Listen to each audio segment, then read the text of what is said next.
Rev up your engines!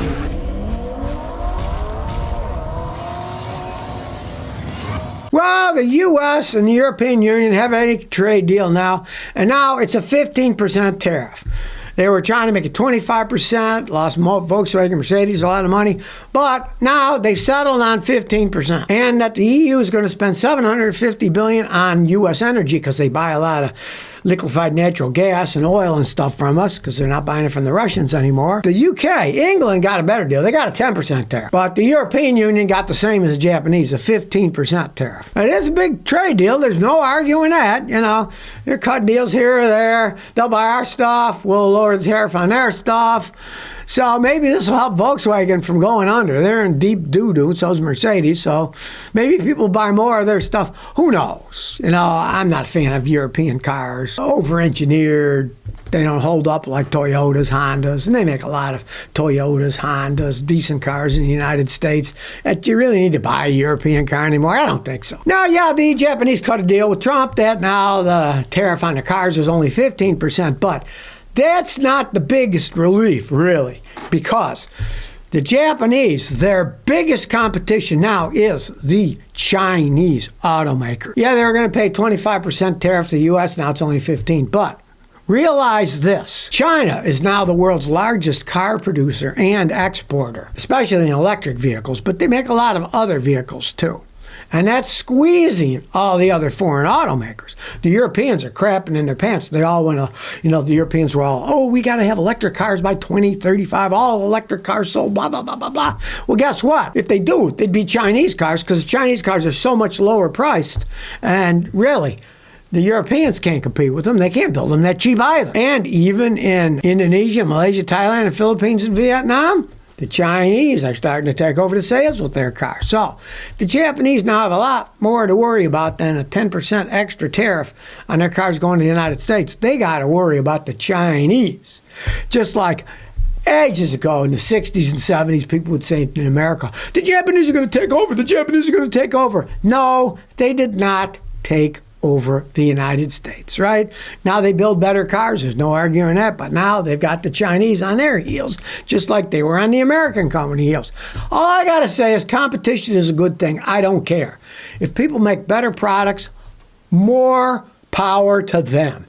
I would rather have better products at a lower price than a bunch of propaganda that forces you to buy things that aren't any good. And so, hey, if there's something on the Japanese heels, maybe it'll shock them into making them better or making them cheaper. Hey, to me, competition is a good thing. Well, BMW and Mercedes are getting a $4.7 billion earning boost because of the trade deal between the U.S. and the EU, lowering the tax from 27.5% to 15%.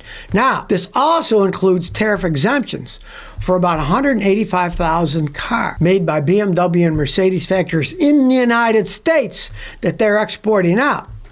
They are exempting the tariffs from them completely. So people of the rest of the world in the European Union are buying BMWs and Mercedes made in the United States. They get that deal. Now, I would think they would be stupid to be in Europe and buy American-made Mercedes and BMWs because, truth be told, the ones made in Germany are much better made. You know, if I tell people you want to buy a BMW or Mercedes, I think you're nuts anyways. But if you do, at least get one that's made in Deutschland. They make them better there, right? But this deal covers 185,000 Mercedes and BMWs made in the United States. They make a lot of SUVs here, see? And if they ship them to Europe and sell them, there's no tariff on them now. So it'll help make them a little bit more money. Now, I wouldn't buy those cars myself. I don't advise people to buy them. They're not that well made. They used to be, but they aren't anymore, and they cost an awful lot of money. But now they're going to save a little bit more money with the tariff being reduced down and completely exempted from the ones made in America that are sent over there. Well, thank goodness people are rebelling against all this digital stuff. Now, a lot of people are demanding analog experience in their cars. They're tired of everything being digital on a dash. You got to push the dash and look at it and figure out how many interfaces to go through. It's annoying, right? Click a switch for the headlights. Push a turn signal down. They work fine. People are used to that. We do not need all this electronic crap. Now, even some of the fancy supercars are going that way. For example, the T50, which was made by Gordon Murray Automotive, who made the McLaren F1 road car. They have a naturally aspirated V12 engine with 661 horsepower, 6-speed manual gearbox, but not all this electronic crap. Even they're realizing some of these people want a real experience, right? They don't want all this digital stuff. It is not natural to people. Now, I do have to say, of course, that's a supercar, and do we really need supercars that have, insane horsepower? The tires won't last very long. For example, a guy brought me a 1,200 horsepower car that he souped up this Toyota Supra to put out 1,200 horsepower. The tires would only last about 100 miles if he drove it hard. They're not practical for everyday driving. That stuff is just insane. If you remember back in the days, Bugatti had a 1,000 horsepower car, and it turns out that the tires would only last about 15 minutes when they're going full speed. Yeah, I'd like to buy a set of tires every 15 minutes and find out that the tires were $1,000-something bucks, right? So, hey, for the rest of us, I agree. It's annoying stuff, right? Do you really want to have to go through a million different selections to get something to work when you're taking your eye off the road and you're looking at the digital screen? No, it is stupid. It's stupid. It's annoying. And of course, I'm a mechanic. You got to fix that stuff. Normally, that stuff isn't fixable. If that big display unit goes bad, there's $3-4 grand you got to spend to have that, buy a new one, to reprogram it. Nobody knows how to fix them, right? So it's just another way to get money out of your pocket for something that, wouldn't you rather just have a headlight switch, you click it on, turn so you push on it, it goes up, then a bunch of digital crap that when it breaks, you start forking out the moolah. Now, here's a big reason you should not buy used tires, especially off of Facebook Marketplace. This dude goes to Facebook Marketplace and he buys a set of tires, and the seller says, quote, they have about 70% tread life left. So he looked at the tires, they seemed to look okay, so then he took it to a discount tire place to get them balanced and installed. Well, the mechanics at Discount Tire said, there's bulges on the tires, we're spinning them, we can't balance them because the tires are no good. So, he wasted 500 smackers on these 4 used tires. And Wyatt came to the conclusion, don't buy used tires off Facebook Marketplace. Be careful, it's way easy to get swiped. Be smart with your money. Or end up buying with 4 unstable tires I can't use. The thing is, you really don't want to buy used tires, especially on something like Facebook Marketplace, where you got it and it's too late. What are you going to do? Now, tires go bad as they age. And what you want to do, if you are buying used tires, some people buy used tires, if you get them locally, at least you can check them out, right? Realize the big number, the Department of Transportation number, and the tires. The last 4 digits are what means something. The last 4 digits tell how old they are. The first 2 digits are the week it was manufactured, and the last 2 are the year. So, for example, if the last 4 digits on the dot number on the tire, they're molded into the tire.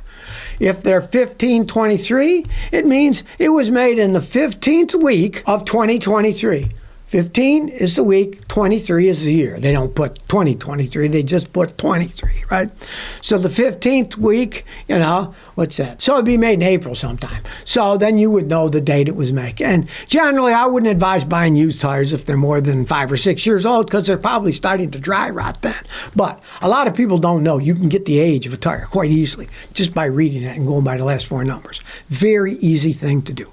Buying used tires, it's a gamble. Anyway, you look at it, but hey, at least now you know how old they are just by looking at that number. Now, if you wonder what one of the oldest engines that's still used in new cars in 2025 that has bulletproof reliability, you're probably not surprised that it's a Toyota engine. But it's a Toyota engine that really Americans never really mess with that much because it is a diesel engine. It is the Toyota 1HZ engine. Now, it's a 4.2-liter inline 6-cylinder engine. Now, it only puts out 129 horsepower and 210 pound-feet of torque. It's not turbocharged. It doesn't have direct injection. It has a mechanical injection system, simple cast iron block, a forged crank, and a mechanical fuel pump, right? And it's got enough power to go around. People have bought them all over the world. Now, they started making these in the 90s, so these things been around for a long time, but they run so well, and the rest of the world likes it because if you've got a simple mechanical pump and not the electronic stuff, it's more reliable. It costs money to make those pumps. There's no arguing that, but it can run on crappier fuel because the mechanical stuff can force it through. Everybody else has turbochargers, hybrids, complicated electronics. But this old Toyota 6-cylinder diesel is still rolling along, showing that there's always going to be a need for diesel engines. I mean, all those big trucks on the highway, they got diesels in them, and we're going to make them electric. Yeah, good luck finding enough electricity and letting them charge them up for something that big. It's a long way to come, if ever, right?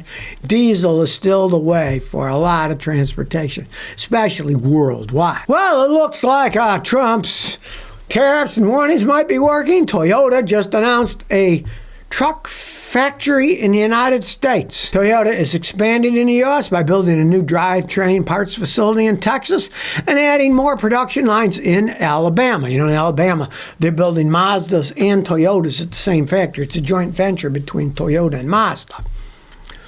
The Texas facility is a $531 million investment. It's going to have over 400 jobs in San Antone. You know, they got a lot of stuff in San Antone.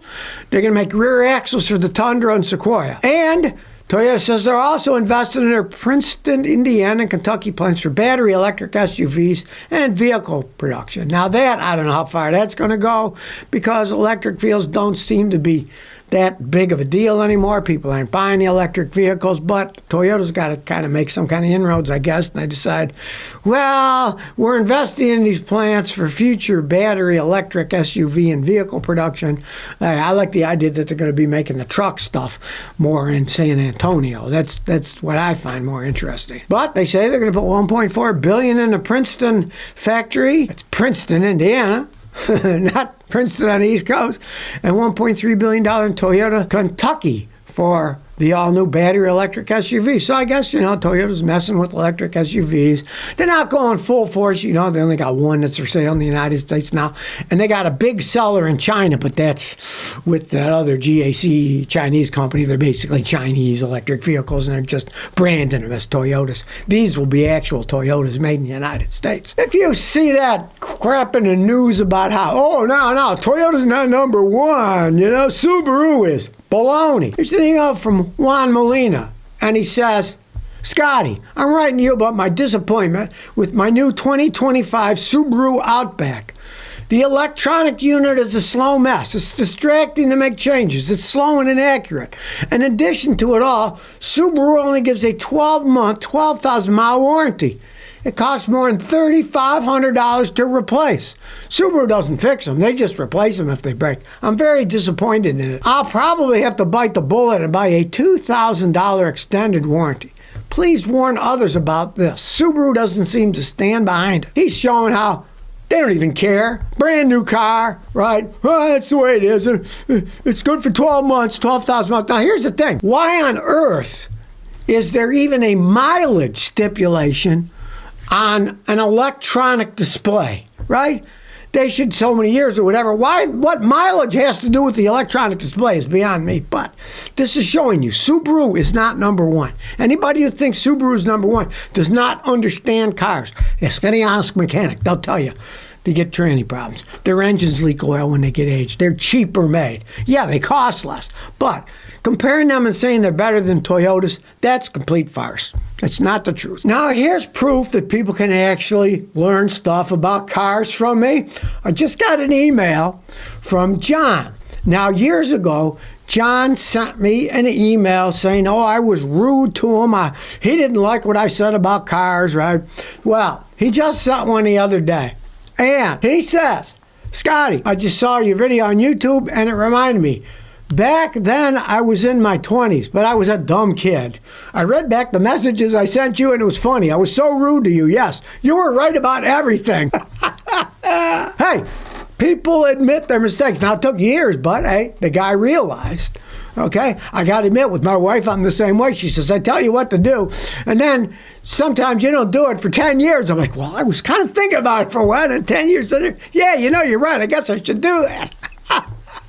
But, hey, People can learn over time. He admitted he was in his 20s and he was just a dumb kid then, but now he's learned that what I was telling him was the truth. Because really, I'm here to help people out. I'm not here to sell you some kind of crap. I don't try to convince you to buy something or that, oh, no, that thing you have is horrible. Here's a better one, and the better one is actually crappier. I actually test out products. And if they're good, I tell you about it. And if they're bad, I also tell you about them. I actually like telling about the bad ones often, even better, because when you think about it, nothing is worse than being ripped off. And when I'm ripped off, I am so mad that I don't want other people to get ripped off. So in that sense, you viewers out there, if you really got ripped off by something, send me a message. ScottyKilmer@gmail.com. Send me the whole story. What happened, the product, where you got it, how you got screwed over. So more of us won't get screwed over. There's so many different products and stuff out there. Some of them are excellent. Some of them are absolute crap. This is where we can share it all. So if you never want to miss another one of my new car repair videos, remember to ring that bell.